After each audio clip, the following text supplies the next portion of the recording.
যত সময় যাচ্ছিল ততই কষ্ট বাড়ছিল মনে মনে। দুটো ছেলেকে ডাক্তারি পড়িয়েছে, আজকে তিনি অসুস্থ হয়েছেন কিন্তু তাকে নেবার কেউ নাই। হঠাৎ করে একদিন 2 দিন ধরে খালাম আসছেন না, আর আমি খুব চিন্তিত হয়ে পড়লাম এবং আমি ওনার বাসায় গেলাম। ওনার বাসায় যাওয়ার পরে দেখি দরজা জানালা সব বন্ধ, ঢুকবার মতো কোনো অবস্থা নাই। আমি বুঝতে পারলাম যে আশেপাশের লোকজনকে জিজ্ঞেস করলাম, কেউ কিচ্ছু বলতে পারলো না।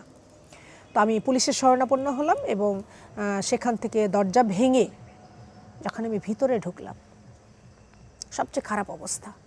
উনি অসুস্থ হয়ে গেছেন, মাটিতে পড়ে আছেন, তাকিয়ে আছেন কিন্তু নির্বাক। ওনার কথা বলার শক্তিটা তখন নাই, শুধু তাকায় আছে। টয়লেট বাথরুমে একদম ভরে গেছে।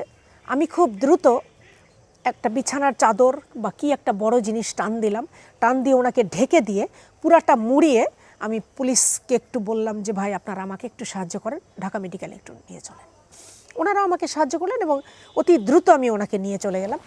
ওখানে নিয়ে যাওয়ার পর ডাক্তার বললেন যে উনি প্যারালাইজড হয়ে গেছেন এবং 2 দিন যেহেতু এরকম পড়েছিলেন বা কখন থেকে পড়েছিলেন আমরা তো জানি না, সে কারণে একটু ক্ষতিই হয়ে গেছে আর কি। যাই হোক, আল্লাহ পাক ওনাকে সুস্থ বলতে কি ওনার জ্ঞান আসলো, কথা বলতে পারতেন না কারণ 1% পুরাটা কথা নড়ে যেত, কিন্তু উনি আমাকে আঁকড়ে ধরলেন। মানে উনি বুঝতে পারলেন যে ওনার শেষ আশ্রয় বুঝি আমি, শেষ ভরসাস্থল। আমিও রাত দিন ওনাকে সেবা করছিলাম। এর মাঝখানে অনেক খোঁজাখুঁজি করে তার পরিবারের লোকজনের, পরিবার বলতে 2টা ছেলে বাইরে থাকে, তাদেরকে খুঁজে পেলাম। তো ওনারা বললেন যে কষ্ট করে যদি একটু নিয়ে যেতেন, কারণ আমাদের ওনাকে নিয়ে যাওয়ার মতো ঢাকায় কেউ নাই। যত সময় যাচ্ছিল ততই কষ্ট বাড়ছিল মনে মনে। দুটো ছেলেকে ডাক্তারি পড়িয়েছে, আজকে তিনি অসুস্থ হয়েছেন কিন্তু তাকে নেবার কেউ নাই। যাক, আমি আমার হাজব্যান্ডকে বুঝালাম যে উনি যদি আমাদের কেউ হতেন, আমার মা তোমার মা, আমরা ফেলে যেতে পারতাম না। সেই জায়গা থেকে স্যাক্রিফাইস করতে হবে, কারণ একটা পরিবার তো, একটা মানুষ তো।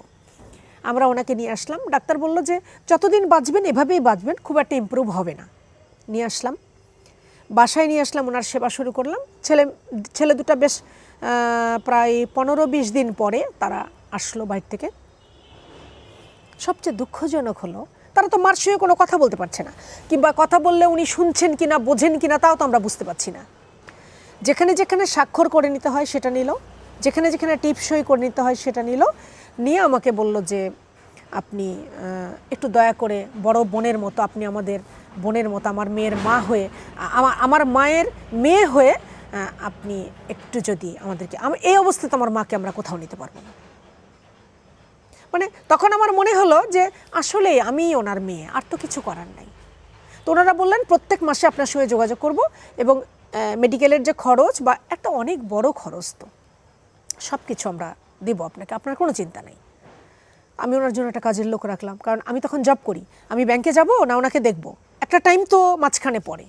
সারা রাত আমি দেখি। ওই যে চলে গেলেন ওরা, আর কোনো দিন খোঁজ খবর নিলেন না, কোনো দিন না। এগুলি ফোন টোন সব অফ।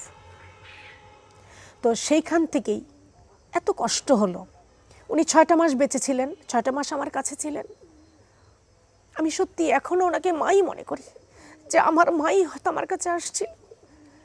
আদমা হওয়া থেকে আমরা আসছি, অতএব উনি আমার মাই ছিলেন কোনো না কোনোভাবে।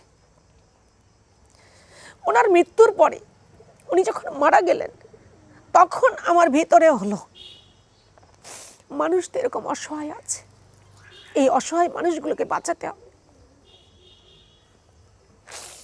আমি আমার ছেলে মেয়েকে বললাম, একটা নাম দাও তো বাবা, আমি কিছু অসহায় মানুষের জন্য কাজ করব। ওরা বলল তুমি তো শেষ বেলার মানুষের জন্যই কাজ করতে চাও, নামটা বেলা শেষেই দিয়ে দাও। আমার মেয়েটা নাম রাখলো, আমার খুব পছন্দ হলো। আমি সাথে সাথে ছোট্ট একটা সাইনবোর্ড, তখন তো সাইনবোর্ড ছিল না, ওই কোনো রকমে হাতে লিখে টিনের উপরে আমার বারান্দায় দিয়ে দিলাম। কারণ আমি যে 6 মাস সেবা করেছি ওটা আমাকে পেয়ে বসেছে, ওই আন্তরিকতাটা আমাকে পেয়ে বসেছে।